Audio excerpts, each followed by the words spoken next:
Allora, abbiamo già cominciato questa mattina con la preghiera delle lodi, ma propongo che, soprattutto per raccoglierci di nuovo insieme a chi nel frattempo ci ha raggiunti, cominciamo con una preghiera, cominciamo mettendoci alla presenza di Dio, Padre, Figlio e Spirito Santo.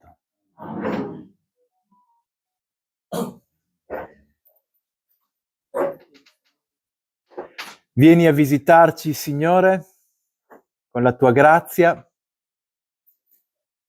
Apri la nostra mente, il nostro cuore. Fa che possiamo comprendere sempre meglio come tu operi nel nostro cuore, nel cuore delle persone che ci affidi, perché possiamo aiutarti ad essere presente sempre di più in mezzo a noi. Gloria al Padre, al Figlio e allo Spirito Santo, come era nel principio ed ora e sempre, nei secoli dei secoli.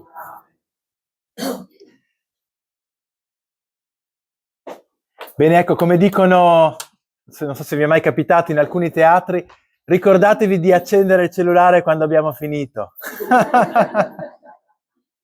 È vero che ad un certo punto ieri la musica era veramente perfetta, devo dire, però appunto, in generale, ecco, bene se ci ricordiamo. Allora, riprendiamo questa mattina con quella seconda anima, seconda caratteristica degli esercizi spirituali, che, come già dicevamo ieri, in realtà non è qualcosa a parte, non è qualcosa che va parallelamente all'aspetto che abbiamo approfondito ieri, che per chi non c'era, ieri abbiamo parlato degli esercizi come una conformazione graduale, progressiva conformazione a Cristo, come un crescere nell'unione con Dio, in Dio, attraverso il processo delle 4 settimane. Oggi, questa mattina, poi oggi pomeriggio avremo un altro argomento in cui appunto interverremo io, ma poi interverrà soprattutto il nostro cardinale che è qui, il Monsignor Miglio. E questa mattina appunto ci concentriamo piuttosto sull'altro aspetto, che è quello del discernimento, che in realtà ha a che fare con l'elezione, un momento centrale degli esercizi, potremmo dire l'esercizio negli esercizi, ma ecco, l'elezione non è possibile, lo vedremo poi durante questo tempo, durante queste mie parole. L'elezione non è possibile se non c'è un discernimento come un'arte che impariamo piano piano e che permette poi di vivere l'elezione così come Sant'Ignazio la intende. Ma ecco, come dicevamo, questo secondo aspetto, questa seconda faccia della medaglia non può esistere se non c'è tutto il percorso di cui abbiamo parlato ieri di conformazione a Cristo. Quindi discernimento, elezione, tutto ciò che ha a che fare con la libertà, che vediamo adesso, non può esserci se non c'è quel cammino graduale, progressivo degli esercizi, della conformazione a Cristo, di cui abbiamo parlato ieri. Ma appunto cominciamo dicendo che l'elezione è importante ed effettivamente alcuni la considerano assolutamente centrale negli esercizi spirituali, credo, poi mi direte voi, a partire dalle vostre esperienze, ecco, anche negli Evo, credo che lo sia, senz'altro. L'elezione è centrale e Ignazio lo dice fin dall'inizio. Dall'inizio del libretto degli esercizi Ignazio mette l'elezione, dicendo, numero 1, cosa sono gli esercizi spirituali? Con il termine esercizi spirituali si intende ogni forma di esame di coscienza, di meditazione, di contemplazione, di preghiera vocale, mentale e di altre attività spirituali, come si dirà più avanti. Cioè vedete che in realtà quando Ignazio parla degli esercizi spirituali non intende soltanto gli esercizi spirituali, quelli proprio come li intendiamo noi, come siamo abituati a farli noi, ma ogni volta che preghiamo, anche questa mattina quando eravamo in cappella, facciamo un esercizio spirituale, perché è un esercizio di crescita della nostra relazione con Dio, che è il nostro spirito. Che cos'è allora un esercizio spirituale? Dice, come il passeggiare, camminare, correre sono esercizi corporali, così si chiamano esercizi spirituali, i diversi modi di preparare e disporre l'anima a liberarsi da tutte le affezioni disordinate e dopo averle eliminate, cercare e trovare la volontà di Dio nell'organizzazione della propria vita in ordine alla salvezza dell'anima. Allora vedete, numero 1 degli esercizi sta dicendo che cosa sono gli esercizi spirituali e che cosa mette davanti prima di tutto il Sant'Ignazio, dice preparare, disporre l'anima a liberarsi dagli affetti, dalle affezioni disordinate per cercare e trovare la volontà di Dio. E qui emerge la meravigliosa, direi così, concretezza di Ignazio.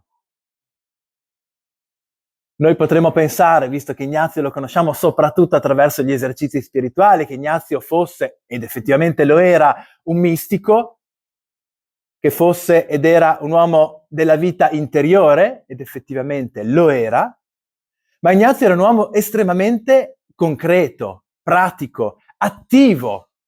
Non a caso i gesuiti che penso che abbiate conosciuto fino ad ora erano uomini comunque attivi, proprio nel mondo. E quindi è chiaro che quando propone gli esercizi spirituali, gli Evo, tutto questo cammino che facciamo, non è semplicemente per farci stare bene, scusate, farci stare bene nel senso di farci trovare il nostro cuoricino caldo e fermarci lì, ma gli esercizi spirituali sono in vista di una presenza nel mondo che sia una presenza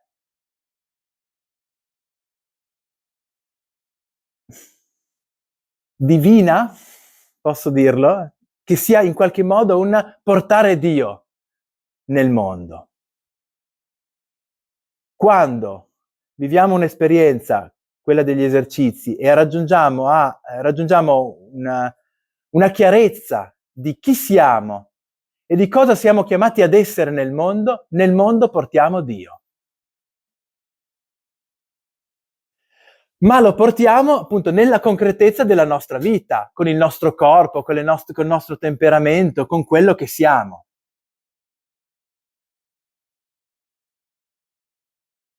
Allora ecco,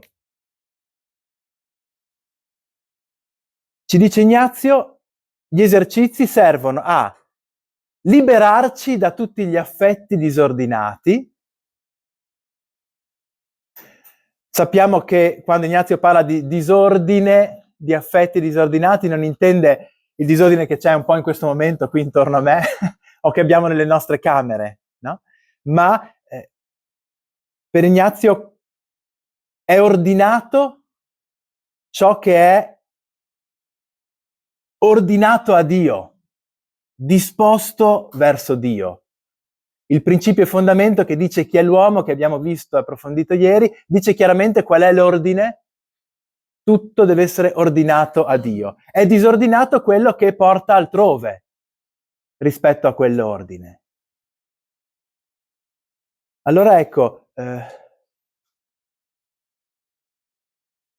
è fondamentale per Ignazio liberarci da tutte quelle attrazioni affettive che non portano verso Dio, perché sono proprio quelle che ci impediscono di fare una sana elezione. Ignazio dice così, una sana elezione. Perché se abbiamo delle affezioni disordinate e non ne siamo consapevoli, sono loro che decidono al nostro posto.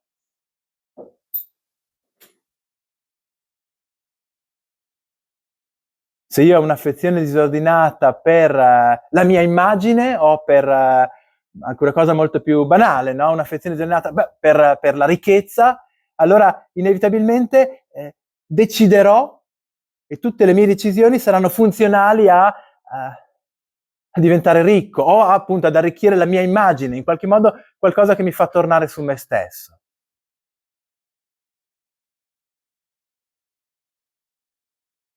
Allora ecco, un cammino per liberarmi, e gli esercizi sono questo cammino di liberazione dagli affetti disordinati, perché solo quando sono libero da questi affetti disordinati vedo, comprendo quella che è la volontà di Dio su di me, per me. E adesso piano piano vediamo come far emergere quella volontà di Dio, no? Com'è possibile che emerga quella volontà di Dio e com'è possibile che emerga quella libertà che io sono e che permette di decidermi, determinarmi in libertà. Certo, non è semplice liberarsi dalle affezioni disordinate. Forse è per quello che nel numero 21 degli esercizi, i primi 20 numeri degli esercizi sono piuttosto delle annotazioni, no? Per chi dà gli esercizi, dei consigli per colui che dà gli esercizi. Poi si entra negli esercizi stessi e Ignazio dà un titolo agli esercizi, al numero 21, e dice: esercizi spirituali per vincere se stessi, quindi le proprie affezioni disordinate, quello che stiamo dicendo, per mettere ordine nella propria vita, ordinare tutto a Dio, senza prendere decisioni in base ad alcuna affezione che sia disordinata. Ho messo qui anche lo spagnolo per chi appunto conosce la lingua originale di Ignazio, sin determinarse per affezione alguna che desordinada sia. Senza determinarsi per affezione nessuna che sia disordinata, cioè senza che siano le affezioni disordinate a decidere al mio posto. Allora qui Ignazio a me sembra fa un piccolo passo di realismo, dicendo dobbiamo proprio eliminare completamente le affezioni disordinate per deciderci. Mamma mia, allora rischiamo di non deciderci mai, perché le nostre affezioni disordinate, ahimè, dicevamo anche ieri, ferite, ce le portiamo un po' dietro. Forse, ti sta dicendo qui, l'importante è che non siano loro a decidere al mio posto, cioè che non siano loro a coprirmi gli occhi, e quindi l'importante, la cosa più importante è esserne consapevoli, diventare sempre più consapevoli delle affezioni disordinate, in modo che appunto non siano loro a decidere, ma sia io a decidere in Dio. Quindi senza determinarmi, senza lasciare che siano loro a determinarmi.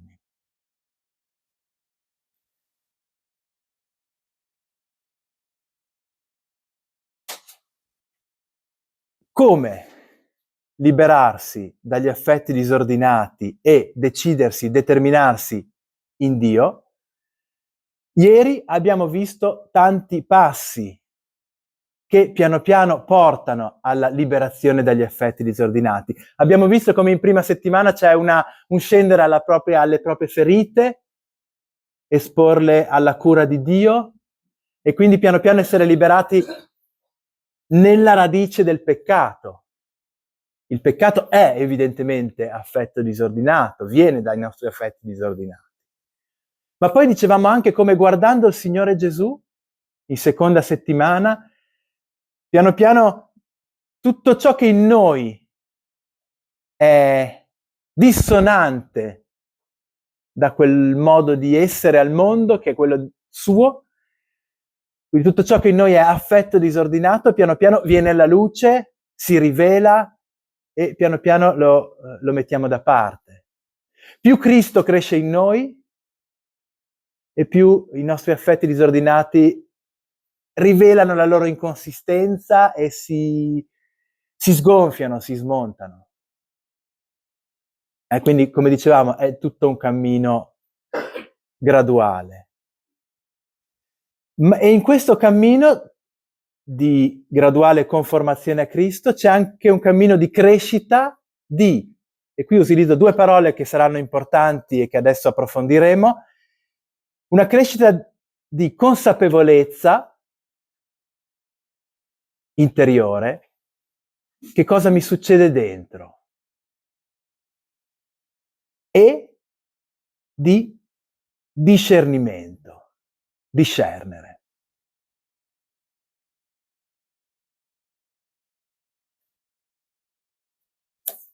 Ora attenzione, quando noi parliamo di discernere e di fare discernimento, normalmente se ne parla molto, credo che oggi sta diventando sempre più di moda parlare di discernimento nell'ambito cristiano, parrocchiale, anche nei nostri gruppi, ma a volte anche al di fuori, si parla molto di discernimento. E se ne parla ogni volta che dobbiamo prendere una decisione. Bene, qui dobbiamo fare discernimento. Credo che ci sia però qualcosa che manca in questo tipo di processo, perché non ci si rende spesso conto che per fare discernimento così come lo si intende, cioè per prendere una decisione, in realtà c'è bisogno di tutto un cammino che viene da lontano, che è un cammino di un discernere interiore, quotidiano, oserei quasi dire minuto per minuto, istante per istante. E solo con questo discernimento graduale possiamo ad un certo punto arrivare a prendere delle decisioni, così come le intende Ignazio, senza affezioni disordinate, libere in Dio. Allora vorrei oggi fare tutti questi passaggi, cioè partire dal punto zero, diciamo così, cioè dai fondamenti, ecco, del discernimento, per poi mostrare come questo discernere è un'arte che si impara gradualmente e gli esercizi sono un apprendistato di questo discernimento, di quest'arte del discernere, per poi arrivare ad un certo punto a poter fare un discernimento nel senso di prendere una decisione, nel senso di fare un'elezione. Ok? Guardiamo insieme, facciamo insieme un po' questo percorso. Mi sembra importante perché ti aiuta noi, evidentemente, a comprendere quello che abbiamo vissuto, quello che stiamo vivendo, ma aiuta soprattutto noi quando accompagniamo altre persone a aiutarle ad entrare in questa arte del discernimento, ad apprendere questa arte del discernimento. Allora, per fare questo ho pensato di cominciare dall'esperienza stessa di Ignazio di Loyola, del giovane Inigo, quando ancora a Loyola, quindi diciamo veramente negli inizi della sua vita spirituale, impara, fa i primi passi in questa arte di discernere. Perché è lì che nasce tutto, è lì che nasce, che si aprono un po' gli occhi a lui, è lì che nascono anche, cominciano a nascere, diciamo, gli esercizi spirituali e tutto il discernimento. Allora, proviamo ad entrare, caliamoci in questa realtà del giovane Inigo. Credo che la storia di Ignazio la conosciate, sì, più o meno bene, di questa realtà del giovane Inigo che aveva subito, era andato a Pamplona per combattere. Sappiamo che Ignazio non era in realtà un soldato, come spesso si dice, era un cavaliere, un hidalgo, era qualcuno che, visto che viveva la vita di corte, imparava un po' l'uso delle armi e gli piaceva. Nella misura in cui la città vicina viene attaccata dai francesi, lui va a difenderla. E mentre difende la città di Pamplona, e appunto sapevano che si rendevano conto che non era possibile difenderla, lui invece insiste, resistono, cercano di resistere ai francesi finché ad un certo punto una bombarda, questa la chiama così, gli entra nella gamba, o meglio nelle due gambe. E quindi Ignazio rimane ferito, gravemente ferito, tra la vita e la morte, viene portato dai francesi stessi a Loyola e lì vive alcuni mesi di convalescenza. Quindi troviamo Ignazio lì, sul suo letto di Loyola, ferito, che cosa fa? Non sa bene cosa fare. E allora chiede alla sua cognata dei libri di cavalleria. Ignazio amava leggere i romanzi di cavalleria. Sua cognata non ne aveva in casa e gli dà gli unici 2 libri che avevano in casa, cioè Una vita di Cristo e Una vita dei santi. Immaginate questo giovane cavaliere che amava le donne, il gioco, e lo dice lui stesso, si ritrova però non potendo fare altro ed essendo a letto, comincia a leggere questa vita di Cristo e questa vita dei santi. Adesso vediamo che cosa succede nell'interiore di Ignazio, come lui ce lo racconta alla fine della sua vita, racconta quello che ha vissuto negli inizi, perché è quello che succede, che forse è successo anche a noi, e che succede nel cuore di chi fa gli esercizi. Anche nel cuore di chi fa gli esercizi. Allora, dice lui, percorrendo più volte quelle pagine, vita dei santi e vita di Cristo, si affezionava a ciò che vi era scritto. Questo affezionarsi, lo ritroviamo, l'importanza degli affetti, dell'affezionarsi. Ma quando smetteva di leggere, a volte si soffermava a pensare alle cose che aveva letto. Scusate, questo non l'ho messo nel vostro foglio. Adesso leggiamo insieme 3 numeri, 3 paragrafi. Ho messo soltanto l'ultimo, il numero 8, che è quello fondamentale, centrale. Questi 2 invece li leggiamo direttamente da qui, ok? Ecco. Quando smetteva di leggere, a volte si soffermava a pensare alle cose che aveva letto, altre volte ritornava ai pensieri del mondo ai quali era solito pensare. Tra le cose vane che si offrivano alla sua mente, una teneva così posseduto il suo cuore che ne restava subito assorbito nel pensare in essa 2, 3, 4 ore senza sentirlo, immaginando cosa potesse fare in servizio di una certa dama, di quali mezzi servirsi per raggiungere la città dove risiedeva, le frasi cortesi e le parole che le avrebbe rivolto, i fatti d'arme che avrebbe compiuto a suo servizio. In questo restava così rapito che non guardava quanto era impossibile poterlo ottenere, perché quella dama non era una nobile qualunque, non era una contessa né una duchessa, ma il suo rango era ben più elevato di questi. Qualcuno dice che fosse proprio la principessa, che lui sperava in qualche modo di conquistare la principessa, ma cosa ci mostra questo paragrafo? Ci mostra un giovane completamente perso nella sua immaginazione, nel suo immaginario. È lì, ferito, come poi sapremo, con una gamba più corta dell'altra e che poi si farà anche aggiustare, ma che non gli tornerà mai completamente a posto, quindi zoppicherà tutta la vita e passa ore ed ore a sognare di conquistare la grande principessa. Ma Inigo, ma guardati, guarda la realtà. E invece è probabilmente è proprio quello che sta succedendo. Dato che la realtà gli è diventata difficile, è duro accettare quello che è veramente, Inigo fugge in un mondo immaginario, si costruisce un mondo immaginario, dove perde il contatto con se stesso, con gli altri, con la realtà.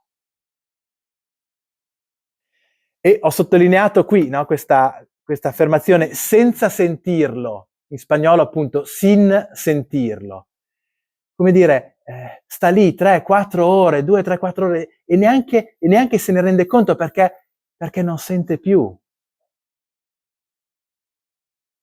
Perché non è nemmeno più in contatto con il suo sentire, con i suoi affetti, col suo sentire profondo.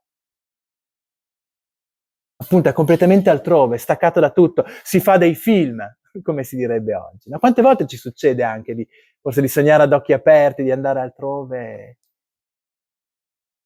Bene, e anche i verbi che usa Ignazio, vedete, sono importanti, li ho sottolineati in rosso, no? Il suo cuore era posseduto posseido, dice proprio, posseduto, assorbito, completamente imbevuto da questa cosa, no? Ed rimaneva rapito. Cioè, come dire, c'è questo pensiero che arriva, queste immagini che arrivano, lo prendono e lo portano lontano da se stesso per ore e ore. Andiamo avanti. Ma nostro Signore lo soccorreva facendo in modo che a questi pensieri ne succedessero altri che nascevano dalle cose che leggeva. Così, leggendo la vita di nostro Signore e dei santi, si soffermava a pensare, riflettendo da sé: e se anch'io facessi quel che ha fatto San Francesco o quel che ha fatto San Domenico? In questo modo passava in rassegna molte iniziative che trovava buone e sempre proponeva a se stesso imprese difficili e gravi. E mentre se le proponeva gli sembrava di trovare dentro di sé la facilità di attuarle. Ma tutto il suo discorso era un dire a se stesso: San Domenico ha fatto questo, devo farlo anch'io. San Francesco ha fatto questo, devo farlo anch'io. Anche questi pensieri duravano molto tempo, ma quando lo distraevano altre cose, riaffioravano i pensieri di mondo già ricordati, eppure in essi indugiava molto. L'alternarsi di pensieri così diversi durò a lungo. Fosse il pensiero di quelle gesta mondane che desiderava compiere, o di queste altre a servizio di Dio che gli si offrivano alla fantasia, si tratteneva sempre nel pensiero ricorrente finché per stanchezza lo abbandonava e si applicava ad altro. Qui qualcosa è successo. Sta leggendo la vita dei santi, la vita di Cristo, pensieri nuovi, cose altre che nascevano, quindi c'è qualcosa di nuovo che nasce dentro di lui, immagini nuovi, pensieri nuovi, qualcosa da un certo punto di vista è stato introdotto dentro di lui dalle letture. Allora ecco, anche qui ci dà delle informazioni interessanti. Quello che leggiamo, non a caso gli esercizi, preghiamo sulla parola di Dio, perché questo introduce parole nuove che entrano dentro e ci piano piano scavano dentro, ci interpretano. Ma Ignazio appunto adesso ha nuovi desideri, nuove fantasie di imitare i santi, San Francesco, San Domenico, di vivere come un grande santo. E allora potremmo dire, beh, c'è già tutto. Più di così, quando uno desidera di vivere come i santi, come i grandi santi. E invece Ignazio ci sta dicendo sottilmente: guarda, che se scavi un po' nel cuore del giovane Inigo qui, ti rendi conto che in realtà, sì, è passato dai desideri di mondo ai desideri dei santi, ma in realtà dentro di lui, dentro, nel suo interiore, non è cambiato nulla. Perché la dinamica interiore è la stessa di prima. Cioè, e lo sta descrivendo, ci sono dei pensieri, delle immagini che vengono a lui, che prendono possesso di lui, che lo sballottano, lo fanno trotterellare come vogliono loro per 2, 3, 4 ore, poi a un certo punto lo lasciano lì sfinito. Gli consumano tutte le energie e lo lasciano lì sfinito. Non c'è ancora qualcuno, un io, capace di, appunto, di libertà, capace di determinarsi. Non c'è ancora un io libero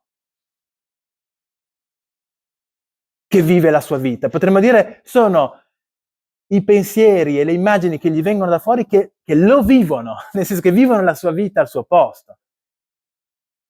Non c'è ancora un uomo interiore, detto in altri termini, che è quello che invece vediamo adesso. Che avete anche questo numero, il numero 8 dell'autobiografia, lo trovate invece nel vostro testo, nel vostro foglio.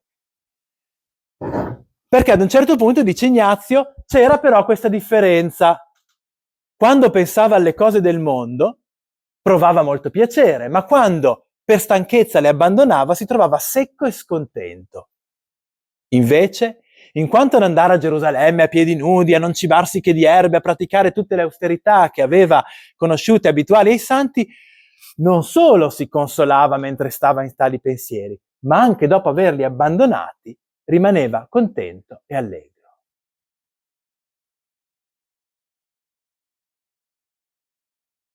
Qui il narratore Ignazio alla fine della sua vita che racconta, introduce due nuovi elementi fondamentali per il discernimento e negli esercizi. Uno, sembrerà banalissimo, ma in realtà è fondamentale. Ogni pensiero che viene a noi provoca dentro di noi un sentimento. I pensieri e le immagini, e anche le immagini sono collegati, che entrano dentro di noi, suscitano in noi dei sentimenti. Sempre. Certo, certi pensieri, questa è una biro, forse non più di non provoca grandi sentimenti, ma i pensieri che in qualche modo, perché la nostra intelligenza è un'intelligenza affettiva, e quindi i pensieri muovono i nostri affetti, muovono i nostri sentimenti. Che ne siamo consapevoli oppure no. Secondo, il criterio della durata. Ci sono dei pensieri che provocano in noi dei sentimenti e questi sentimenti perdurano. Potremmo dire superano la prova del tempo, e allora questo dice un'autenticità di quei pensieri, e altri pensieri invece che provocano certi sentimenti, certe emozioni, ma che dopo poco queste emozioni si cambiano, si trasformano.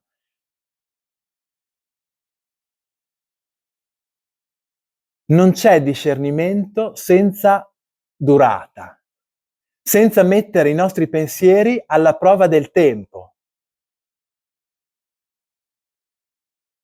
Ed è solo il gusto di questi pensieri che ci dice se questi pensieri sono autentici, come vedremo, se vengono da Dio o se vengono dal nemico.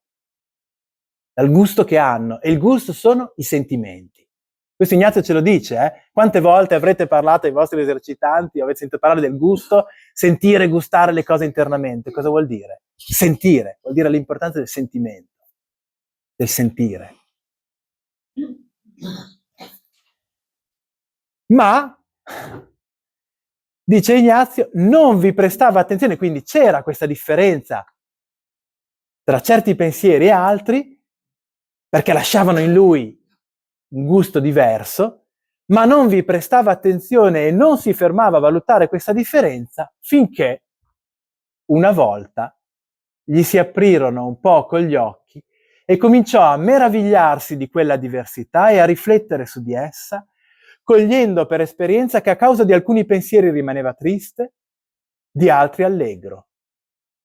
A poco imparò a conoscere la diversità degli spiriti che si agitavano, uno del demonio, l'altro di Dio. Appunto, questa differenza, dice lui qui, c'era già. Alcuni pensieri gli provocavano certi sentimenti, altri sentimenti, ma lui dice non vi prestava attenzione, non era consapevole. Finché ad un certo punto qualcosa succede. Questo qualcosa Ignazio lo descrive come un'apertura degli occhi, gli occhi che si aprono. Non è solo Ignazio, perché San Francesco parla degli occhi che si aprono, Agostino parla della conversione come ero cieco ed ora ci vedo. Quindi questa apertura degli occhi dice in realtà una nascita. È la nascita dell'uomo interiore. Di colui che d'improvviso o gradualmente diventa capace di vedere quello che gli succede dentro, perché improvvisamente nasce come un io separato dai propri pensieri e dai propri sentimenti.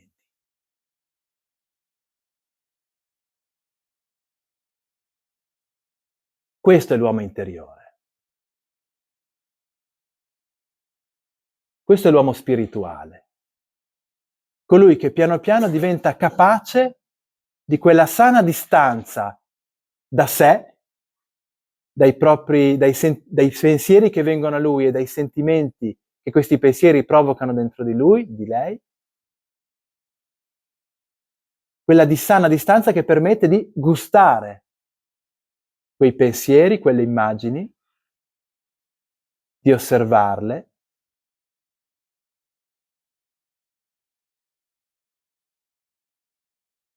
soprattutto di comprendere dove lo portano.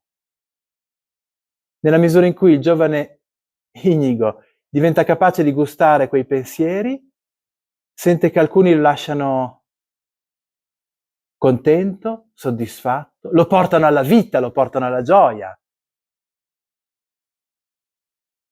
E altri invece dopo un po' lo portano a chiudersi dentro di sé, alla tristezza, alla scontentezza.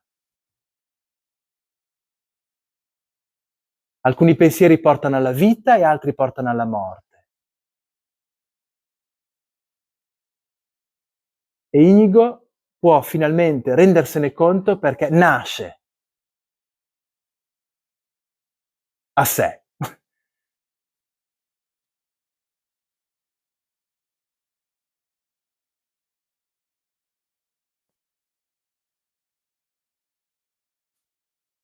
Questo credo che sia cruciale, accompagnarci noi stessi, accompagnare le persone a questa esperienza, a questa consapevolezza graduale, progressiva di che cosa senti,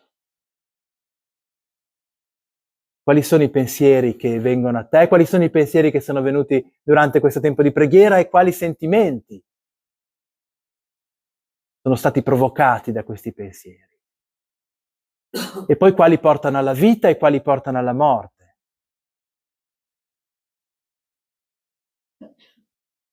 E questo non è così semplice perché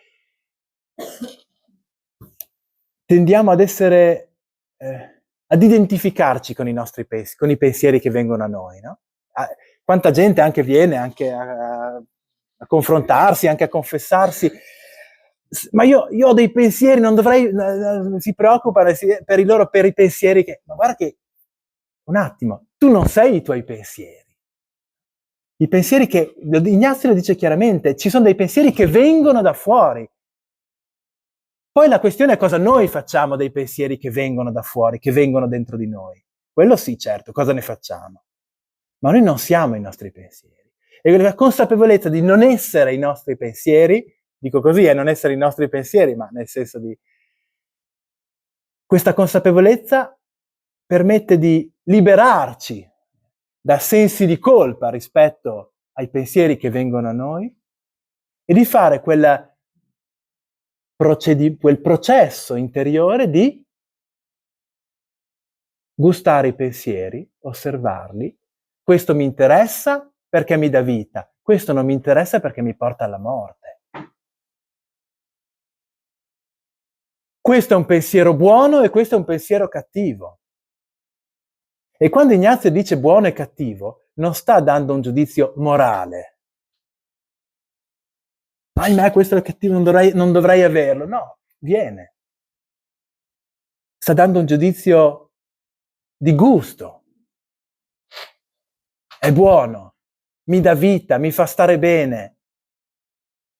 Quest'altro è cattivo perché è sa di marcio, perché se lo assaggio non mi piace. Mi fa stare male.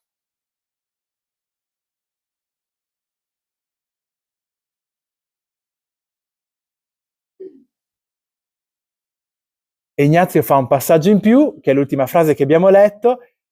A poco imparò a conoscere la diversità degli spiriti che si agitavano, uno del demonio, l'altro di Dio. Qui Ignazio riprende evidentemente dalla storia, dalla tradizione, che gli dice che ci sono dei pensieri che vengono da Dio, dei pensieri che vengono dal demonio, e lui sa, e questo appunto per la sua conoscenza di Dio, per la fiducia in Dio, che Dio è il Dio della vita, è il Dio che mette dentro di lui dei pensieri che lo portano verso la vita. E il demonio è colui che mette dei pensieri che lo portano verso la morte.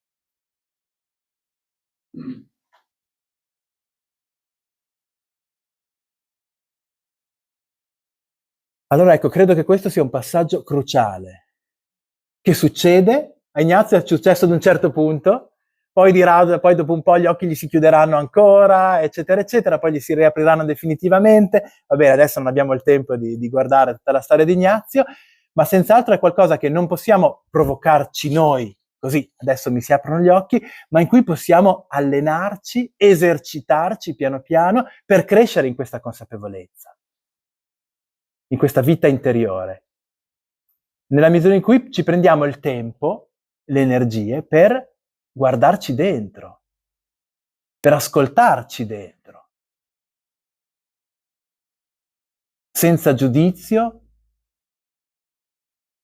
perlomeno senza previo giudizio, perché sennò è quello che ci impedisce veramente di guardarci dentro e di ascoltarci, ma imparando così piano piano l'arte di discernere gli spiriti.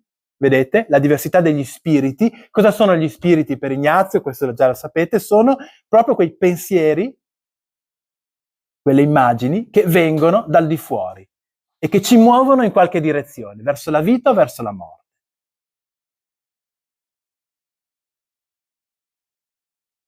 E che ci permettono, a seconda di dove ci portano, di risalire da dove vengono.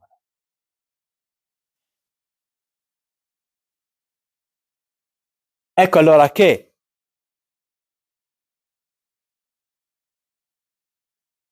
tutto questo che abbiamo visto in Ignazio è esperienza che Ignazio fa ed è esperienza che Ignazio propone anche negli esercizi spirituali. Non è un caso che, quando qui c'è questa parola accogliendo per esperienza, che Ignazio proponga ogni volta che facciamo un tempo di preghiera di fare un tempo dopo di rilettura. Sapete quanto è importante la rilettura per Ignazio? Che deve essere distinto dal tempo della preghiera. La preghiera è, un po' come lo vedevamo ieri, un disporci a Dio, un lasciarci lavorare da Lui, lasciare che qualcosa succeda dentro di noi, ma poi ci deve essere un tempo dopo per rileggere quello che è successo, cioè per fare esperienza, esattamente quello che stiamo vedendo qua. Quali pensieri, quali sentimenti, da dove vengono questi pensieri? Da Dio o dal nemico? E così piano piano cresce l'uomo interiore, che impara a riconoscere i pensieri che vengono da Dio e a nutrirsi di quelli, perché sono quelli che mi danno la vita, e invece a riconoscere i pensieri che vengono dal nemico e a lasciarli andare. Non mi interessano, non voglio, non li ascolto, non mi interessano.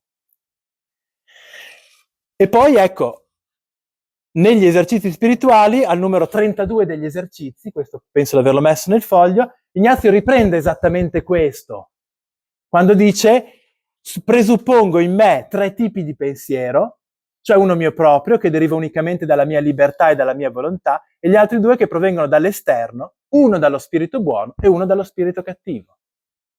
Ok? Quindi ci sono pensieri che vengono da fuori, e poi io sono chiamato in libertà ad assumere, a determinarmi e quindi a dare voce e spazio anche alla mia libertà e alla mia volontà e quindi ai miei pensieri propri. E sappiamo che negli esercizi spirituali, verso la fine del libretto, Ignazio propone alcune regole. Che cosa sono queste regole? Le chiamiamo le regole di discernimento, no? Della prima e della seconda settimana. Lui le chiama così: regole per sentire e riconoscere in qualche modo le varie emozioni che si producono nell'anima, per accogliere le buone, respingere le cattive. Alcune sono più adatte per la prima settimana, altre saranno più adatte per la seconda settimana. Non entriamo adesso nelle regole, credo che le conosciate già, esatto, abbondantemente. Ma a cosa servono? Perché Ignazio le propone?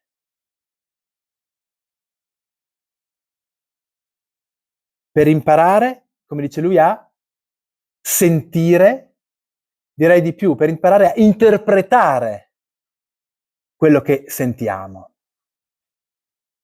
per riconoscere quelle che vengono da Dio e quelle che vengono dal nemico. Sappiamo che le regole per Ignazio non vogliono dire delle leggi, devi fare questo o non devi fare questo, no? Ma le regole sono dei riferimenti per riconoscere quello che io sto vivendo, per interpretare quello che io sto vivendo. E quindi appunto il mio sentire, i miei affetti.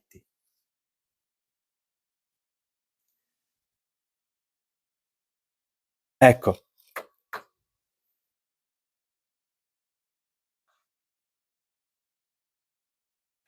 Solo in questo discernere costante, quotidiano, che si fa non solo negli esercizi, ma anche nella vita quotidiana. Guardate, questo è il discernimento, oserei dire. E questo è il discernimento degli spiriti, ma questo siamo chiamati a farlo continuamente. Perché solo chi esercita questo discernimento costante, minuto per minuto, giorno dopo giorno, può ad un certo punto sperare di fare un discernimento nel senso di un'elezione, una scelta, che sia una scelta di vita o che sia una qualsiasi altra scelta. Allora ecco che poi Ignazio propone questo cammino graduale, prima settimana, seconda settimana, che è anche un cammino di crescita, di scoperta di sé, di quello che si muove dentro, e ad un certo punto, verso la fine della seconda settimana, propone quel discernimento, quell'esercizio del discernimento che lui chiama elezione.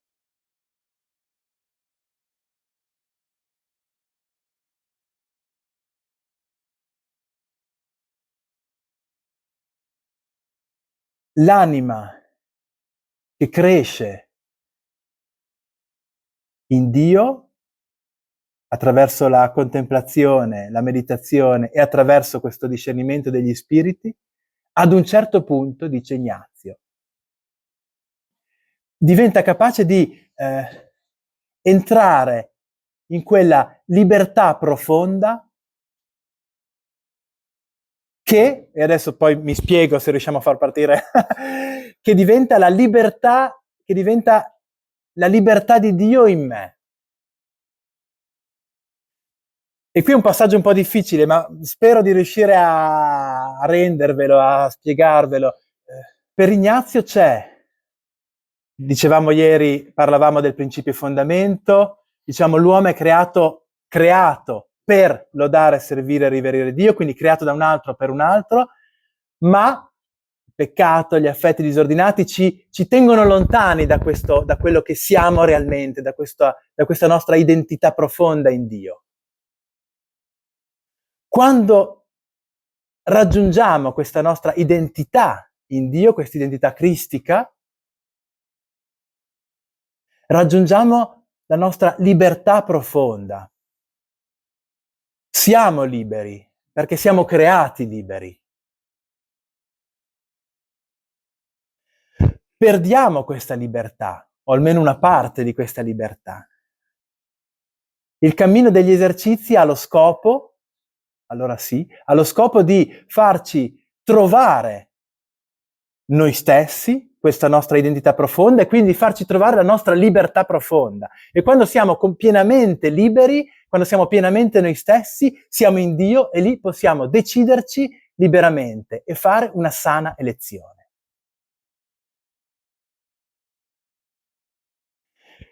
Altro modo di dire, per Ignazio c'è un momento che potremmo chiamare un momento mistico.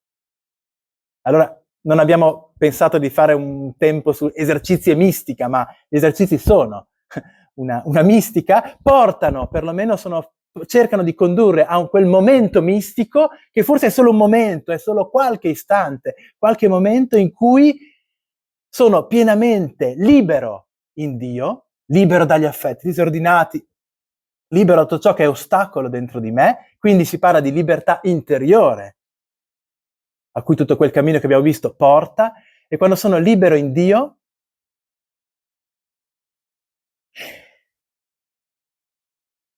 direi così, sento, percepisco quello che Dio vuole da me.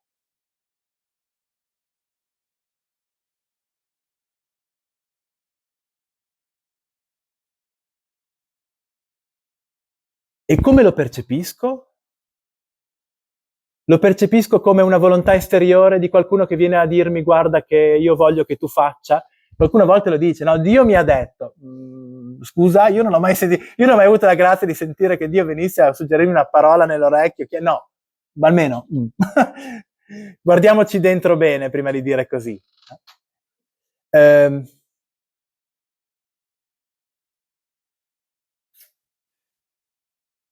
Per Ignazio il cammino degli esercizi è un cammino di conformazione a Cristo, dicevamo di unione a Dio, perché quando sono pienamente libero da tutto quello che è ostacolo, quello che io desidero è quello che Dio desidera. Quando io posso dire a Dio, Signore, io voglio che dimmi tu quello che è il tuo desiderio per me,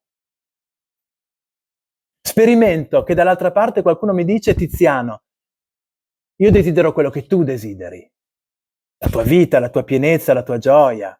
Questo è il mio desiderio. Cioè il desiderio dell'uomo e il desiderio di Dio ad un certo punto diventano uno, un unico desiderio, mio e di Dio, un'unica volontà, mia e di Dio.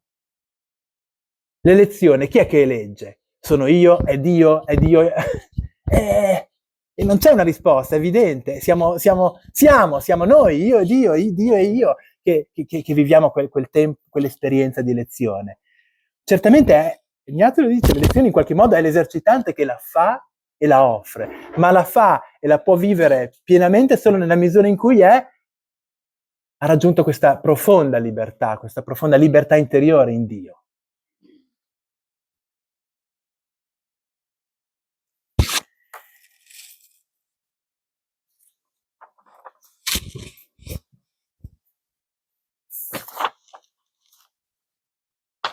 Il tempo corre, decisamente, e per cui abbiamo ancora qualche minuto. Cosa facciamo? 5 minuti me li date ancora? 5, 10.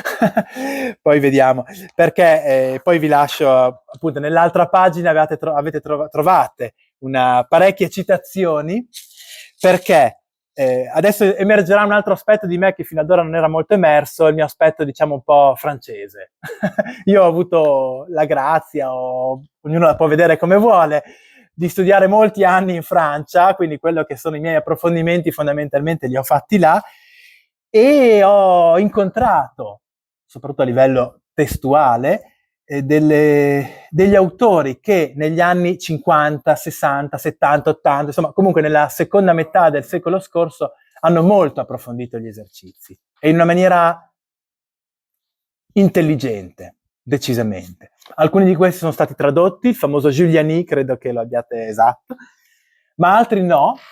Questi due che vi propongo adesso, credo, ho controllato che non sono stati tradotti, non ancora, in italiano, ma appunto loro hanno lavorato, li trovate appunto, sono Gaston Fessard e Edouard Pousset, sono due gesuiti che hanno studiato, interpretato, compreso il testo degli esercizi spirituali a partire da studi di altre discipline, in particolare della filosofia, quindi difficile, filosofia hegeliana e quant'altro. Però hanno proprio messo in luce come gli esercizi siano questo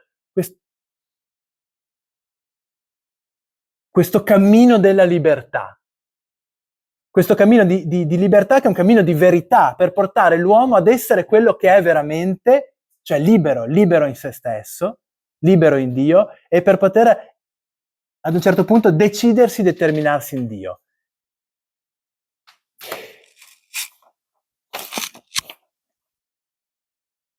Appunto, leggiamo insieme, qui ho una canzone francese che però che mi piace molto, per chi conosce il francese lo può leggere di sopra, dice: Dio ha plasmato l'uomo, il suo amore ci voleva liberi come lui. servire Dio rende l'uomo libero come Lui. Una canzone che dice appunto siamo liberi, siamo profondamente liberi perché Dio ci ha creato liberi e ci vuole liberi. Il cammino degli esercizi è quindi un cammino che aiuta, ci vorrebbe aiutare, favorisce questo diventare noi stessi, cioè profondamente liberi. Qui ho messo Michel de Certeau, che parla degli esercizi come un giardino, no? In cui muoversi, un giardino in cui far crescere il desiderio finché questo desiderio diventa il desiderio di Dio in me. Ma appunto andiamo avanti. Gaston Fessard, questo filosofo gesuita che parla molto degli esercizi della libertà, dice, vi leggo soprattutto la seconda frase, che è quella che avete sul testo, gli esercizi sono il frutto di una riflessione molto concreta sull'atto della libertà. Appunto, allora, filosofia, Hegel, la libertà, cos'è la libertà? Tutti parlano della libertà, ma Ignazio dice, riesce ad avere una riflessione molto concreta, cioè il loro valore universale viene dal fatto che esprimono dialetticamente i momenti e gli elementi essenziali del dramma umano divino che è la libertà. La libertà è un dramma umano divino, la mia libertà, la libertà di Dio. Come appunto mettere insieme questi elementi? Abbiamo sempre l'impressione che se ascolto Dio in qualche modo questo reprime la mia libertà. No, ecco, come abbiamo visto, non è così. E Ignazio questo lo risolve prima di tutto nella sua vita e poi con gli esercizi lo propone anche agli altri. E dice sempre Fessard, nel minor atto di libertà è presente tutto lo spirito. Ogni volta che noi in libertà raggiungiamo questo istante, questo momento di libertà e ci decidiamo in libertà, lì tutto di lo spirito, quindi Dio è presente. Edouard Pusset dice, l'esercitante fa esperienza di una libertà mossa da Dio. La vera libertà non è appunto quella di cui, sono libero di fare quello che voglio. Poi qual è la vera libertà? È una libertà consegnata e quindi mossa da un altro. Dio è la mia libertà più di quanto essa non sia in se stessa. È Lui la mia libertà. Più mi rimetto in Dio e più scopro la mia stessa libertà. E ancora, quando Pusset parla dell'elezione, quindi del decidere, del decidersi, lo vede come un atto di creazione, una nuova creazione, una ricreazione. Lo dice con parole un po' difficili, ve le leggo, poi vediamo se... Il sé assoluto, Dio, che mi crea una seconda volta. Guardate che è molto bello, Quando arrivo a questa intimità con Dio, in questa unione con Dio e arrivo alla mia elezione di vita, a dare una forma alla mia vita, lì c'è, quello è un atto di creazione, una nuova creazione. E io, che allo stesso tempo mi creo liberamente, sono strettamente uniti. Dio e io, Lui mi crea e io mi creo, e fanno una cosa sola, e facciamo una cosa sola. Un solo io concreto e universale. E poi dice Pusset, quando l'esercitante ha fatto la sua elezione, quindi ha raggiunto questa unione, intima unione con Dio, fa la sua elezione e poi entra nella terza settimana, si trova a contemplare il Signore Gesù che va verso la passione. E dice, la mia elezione... E allora dice Pusset, quando l'esercitante contempla Gesù che prende il pane e dice questo è il mio corpo, no? Che quindi Gesù che compie questa posizione di sé fuori di sé, che si dona, dice lui in quel gesto è l'assoluto offrirsi, è l'elezione di Gesù. È l'elezione di Gesù, è il gesto di più grande libertà che Gesù stesso ha compiuto e che l'uomo può compiere, cioè offrire la sua vita per gli altri. E allora dice, dice Pusset, l'esercitante si rende conto che la sua elezione, cioè quella decisione che ha preso per la sua vita, diventa il suo modo di partecipare all'offerta di Gesù, che si dona, che dona la sua vita, che diventa uomo per gli altri.